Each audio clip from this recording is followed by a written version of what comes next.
We have LA Galaxy head coach Greg Vanney with us now. We'll go ahead and jump straight into questions. We'll go first to Josh Yesman with Corner of the Galaxy. Josh, go ahead. Hey, Greg, I'm sure it was a difficult one for you. Just your thoughts on the game, your thoughts on Williams' tackle, and was there any concern about him having a concussion after the collision with Bond? Thoughts on the game first. I thought, I thought in the first half, we were okay. I didn't feel like we were necessarily in a position to lose the game. They were obviously sitting a little bit and playing us on the counter. And I thought our problems were really of our own making in the first half. It was too much possession kind of for the sake of possession and not enough organizing our attacks and trying to finish attacks and attack the opposition. And so because we were just so, in a way, passive with our possession, we were playing into the hands of a counter-attacking team. And I thought that became a little bit of our problem. Ball was too slow, losing balls between the lines. Then they would try to counter-attack out of that, and they had some moments in that.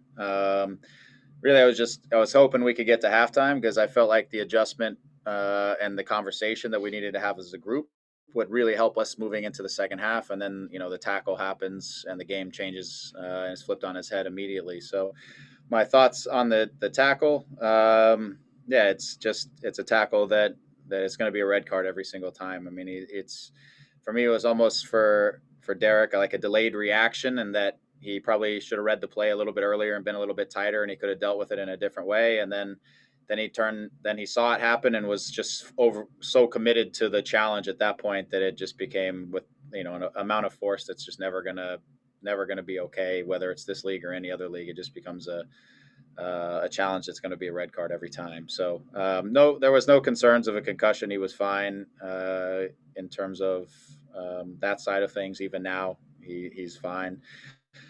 Second half, we wanted to start off the second half with a little bit more of a 4-3-2, just to be able to relieve ourselves of some pressure.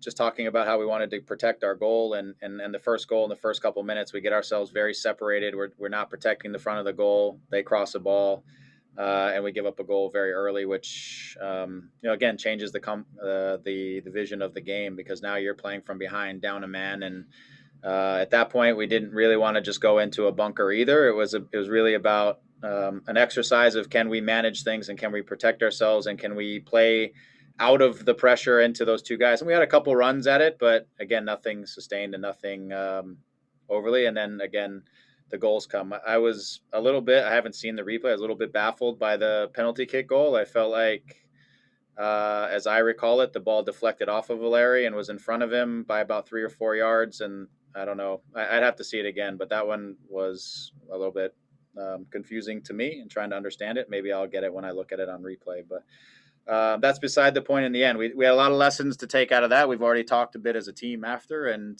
I think the response of the guys is going to be good as it was last time. But a lot of things that we have to take away if we want to get to where we want to get to. Greg, the play of Jonathan Bond as well obviously kept you in the game for most of that time. Can you talk about him over the last 5-6 games?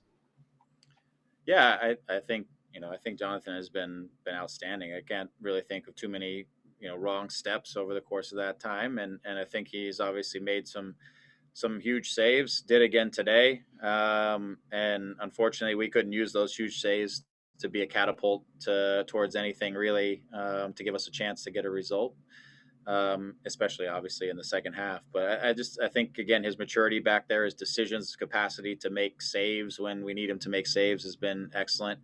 And by and large, that has helped us to get to the point total that we've been at today. It didn't serve us. It didn't serve us the way we needed to when he plays like that, because the dam broke and we weren't able to obviously down a man create enough on the other side to get ourselves back into it.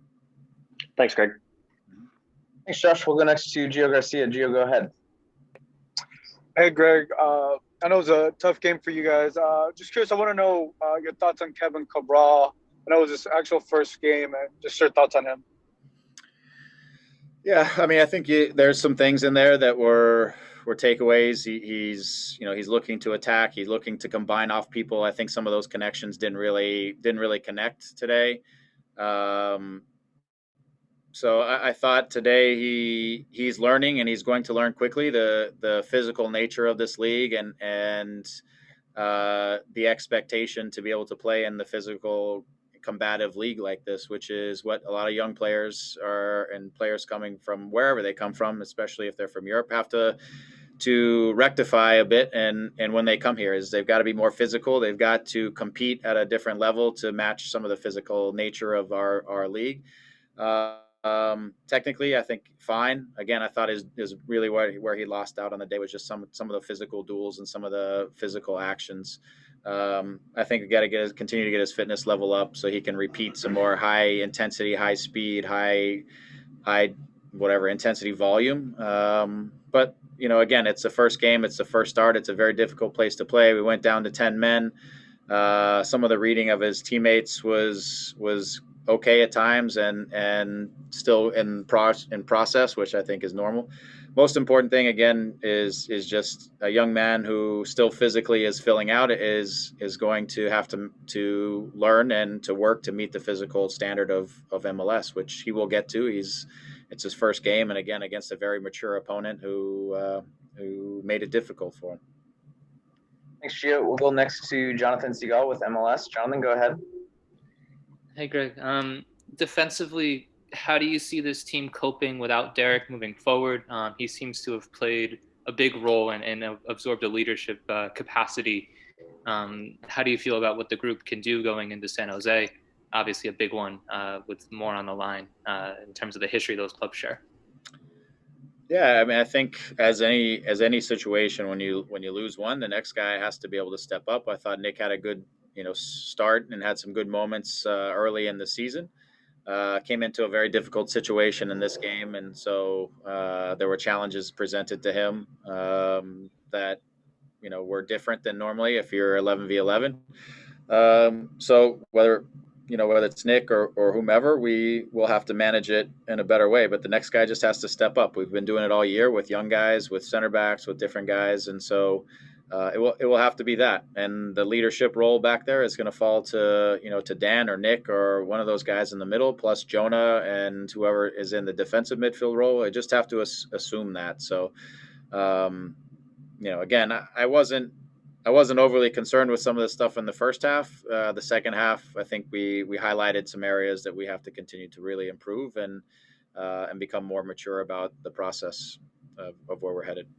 And just one more being, how much, if anything, do you read into the results in the bigger sense of what you guys are trying to do here? Is it kind of like, hey, the red card just threw everything out the window to some degree? Because you guys are right in this game up until, what was it, minute 44?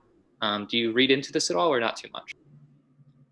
No, I think the early part of the season for every team in MLS, the championship's not won, the Supporters Shield is not won today, or whatever those things are, the playoffs.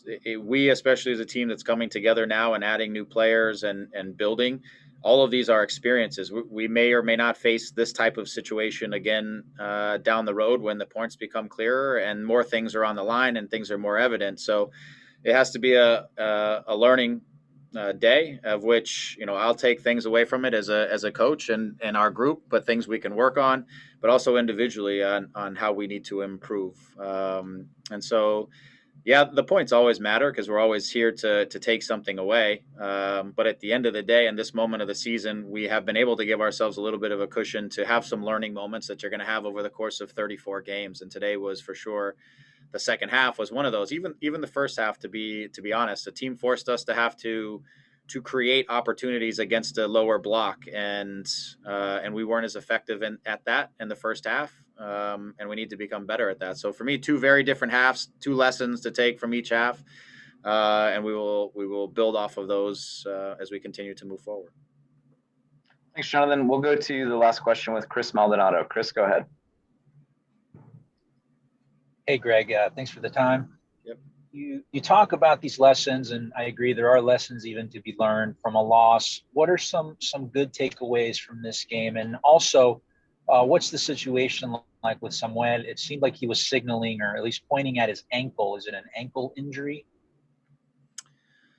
On the injury side, I believe it's an ankle issue. I don't know if he got caught up in the turf or if he rolled it. I just don't know yet. I don't have an update. I was more focused on at the time on getting somebody else in and getting us reorganized. So I'll have to check in on him. In terms of some of the positives, again, I thought in the first half some of our setup play is okay, but it's recognizing where the attack needs to go and the speed of it needs to be more purposeful, and we need to be more aggressive at when the moment is there to start attacking with the intent to create chances, to get behind our opposition, to force them to have to defend their box and their end line and their goal and all that. So I think some of our ideas on how to connect to each other and depending on how the team is defending us, how to organize ourselves was okay at times. So I think in the first half, because we had a fair amount of the ball, that was something that was decent. I think we managed some transitions okay. Still a lot of takeaways from that. I think the guys they continue to compete and to work today. That the challenges were big on that side of things, but they continue to put that shift in and work.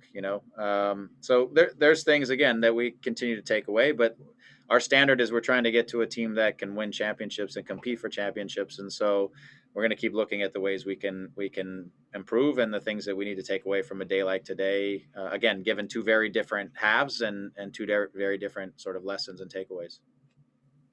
Thanks, Craig. That's all we'll take for today. We appreciate your time as always. Thank you.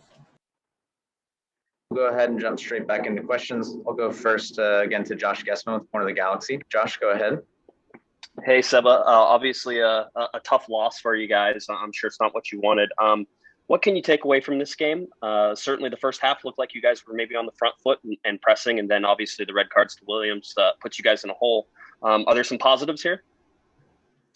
Yeah, no, obviously it's a disappointing result. I thought first half, I thought we had the ball a lot, and I think that's obviously the style that we want to play, and we want to be we just didn't threaten their back line enough, and we didn't create the types of opportunities that we are trying to build and attacks and trying to finish attacks, and that just didn't happen. So that was a little bit frustrating, but and to finish the first half a red card, it's just it's unfortunate. And yeah, I mean, once you go down a man, especially against Portland in Portland, it's going to be a tough game. And so yeah, very unfortunate, but I rather have these types of games now and learn from it. And I think there's a lot of things that we can look back on and be like, okay, we need to do better there. So I'd rather that happen now than later. Greg said that he talked to you guys after this game, that you had a little bit of a chat. What was he trying to communicate to you guys after this game? Is it a story of taking steps forward onto the next game, or what? Yeah, I thought we just, I mean, obviously we need to bounce back from this and learn from this, and there's a lot of things tactically that we want to get right, and things that we go into games wanting to do, and I think we just didn't execute them in the fashion that we wanted to, especially in the first half when we had 11 men. So that that was disappointing from us. If you just look at us and not the opponent or what the opponent did, just what we did to ourselves. And even if maybe people don't even notice, but it's things that we want to do. And but yeah. I thought he was positive, and again just reinforcing that we rather this happen now than later. Thanks, Seba. Travel safe. Thank you. We'll go to one question from Gio Garcia before closing out with one question from Chris Maldonado. Gio, go ahead. Hey, Sebastian. I know you just talked about it, but what do you think made it so challenging for you guys in this game? I think in a game like this, sometimes you guys have to be a little bit more creative. They're either in the midfield or the offensive game, but was it more of the Portland Timbers side, or is it just because you guys weren't in sync with each other in the first half? I think it's a game of two halves. I think in the first half, we probably lacked a little bit of creativity. It's obviously Kevin's first game, so we're integrating another new player, which is obviously it's tough on him as well. So it's like, you need time with that. But then second half, yeah, you're going 45 minutes plus down a man. And yeah, this is an experienced Portland team. I've played Portland many times, and they're a very mature team. And they know what they're doing. And although I thought in the first half they didn't create much, I thought we did dominate in a lot of the times. But again, it wasn't. Yeah, I mean, when you're down a man, it's very tough, man. Chris, go to you for the last question. Go ahead. Hey, Sebastian. It's never easy to play in Portland. It's always a tough game. Yeah.